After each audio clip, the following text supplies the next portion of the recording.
الله الرحمن الرحيم. Beliau Al-Imam Ibnu Hajar rahimahullah taala menyebutkan wa anhu radhiyallahu taala anhu qala Rasulullah sallallahu alaihi wasallam athqalu salati 'alal munafiqin salatul isya wa salatul fajri walau ya'lamuna ma fihima la atawhuma walau habwan muttafaqun alaihi. Dari Abu Hurairah radhiyallahu taala anhu juga beliau mengatakan Nabi sallallahu alaihi wasallam bersabda athqalus salat, seberat-berat salat bagi orang-orang munafik adalah salat isya dan salat fajar. Dan seandainya mereka mengetahui apa keutamaan yang ada di dalam kedua salat itu, niscaya mereka akan mendatangi dua salat itu meskipun dengan merangkak. Hadis ini muttafaqun alaihi. Yang termuat dalam hadis ini adalah motivasi atau anjuran bagi kita untuk apa? Untuk memperhatikan, benar-benar memperhatikan dua salat ini. Itu salat isya dan salat fajar. Nabi sallallahu alaihi wasallam menyebutkan athqalus salat, seberat-berat salat. Nah, di sini secara bahasanya menggunakan isim tafdil. Isim tafdil itu memperbandingkan antara dua yang bersekutu dalam sifat yang sama, tapi salah satu dari keduanya memiliki sifat yang lebih, gitu ya. Ini lebih besar daripada ini. Berarti sama-sama besar, tapi yang ini lebih besar, begitu ya. Nah, di sini asqalus salat, seberat-berat salat. Berarti semua salat itu memang berat bagi orang-orang munafik. Semua salat ya, berat bagi orang-orang munafik. Ya, meskipun di sini yang dimaksud oleh Rasulullah SAW adalah munafik yang ada di zaman itu, yang sudah ma'ruf, populer di kalangan para sahabat, ya, tentang istilah orang-orang munafik yang Allah Subhanahu wa taala sebutkan dalam surat Al-Munafiqun, ya. Itu nifaqul akbar, ya.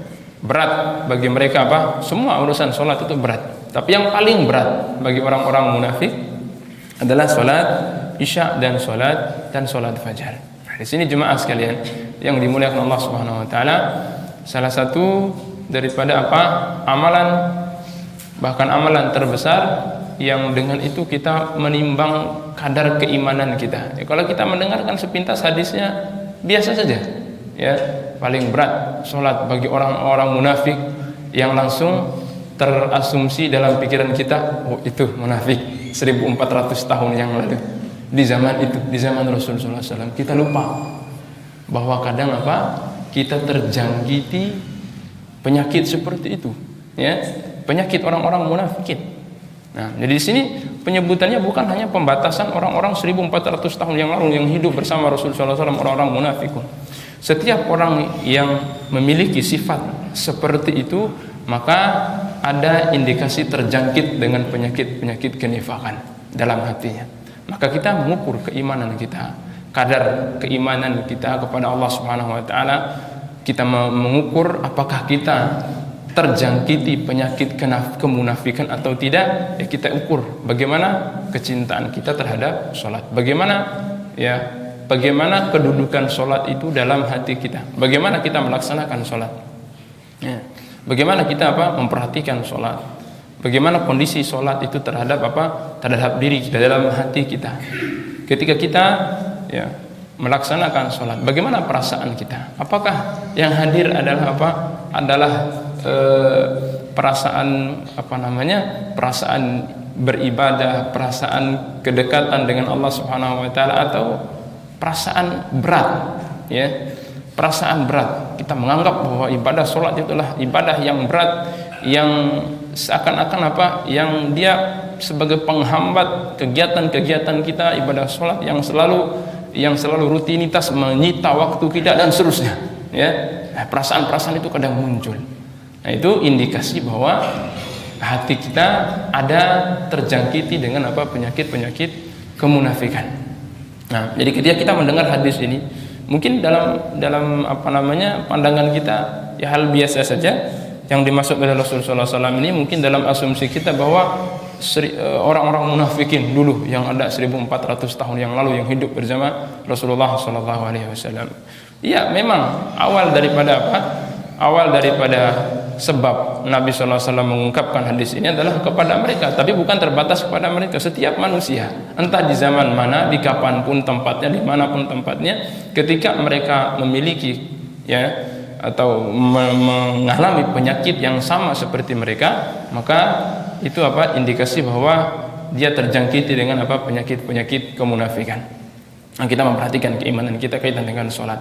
Ya, ketika kita melangkah ke masjid, ketika kita menghadap ya menghadapkan diri kita untuk menghadiri sholat, dan bagaimana posisi sholat itu pada diri kita, sehingga berbeda halnya 180 derajat dengan kondisi orang-orang yang beriman, kondisi orang-orang munafikin dengan Rasulullah SAW, yang dimana sholat adalah qurrata ainin, sholat adalah penyejuk pandangan mata, sholat adalah tempat ya Nabi SAW untuk waktu Nabi SAW untuk apa? Untuk bermunajat kepada Allah Subhanahu wa taala.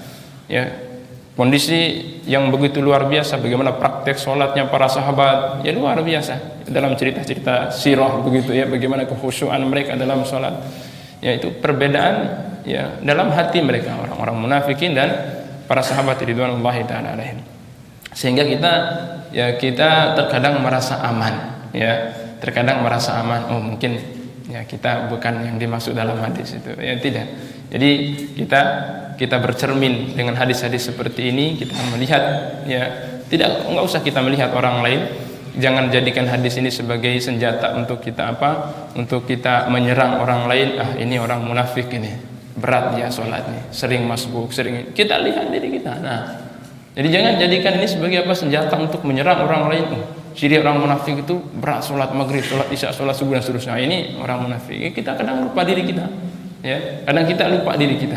Mungkin kita. Nah, para sahabat ridwanullahi taala alaihim, ya, kondisi keimanan yang luar biasa dalam hati mereka, tapi mereka luar biasa takut, begitu takutnya mereka terjangkiti dengan apa? Penyakit kemunafikan.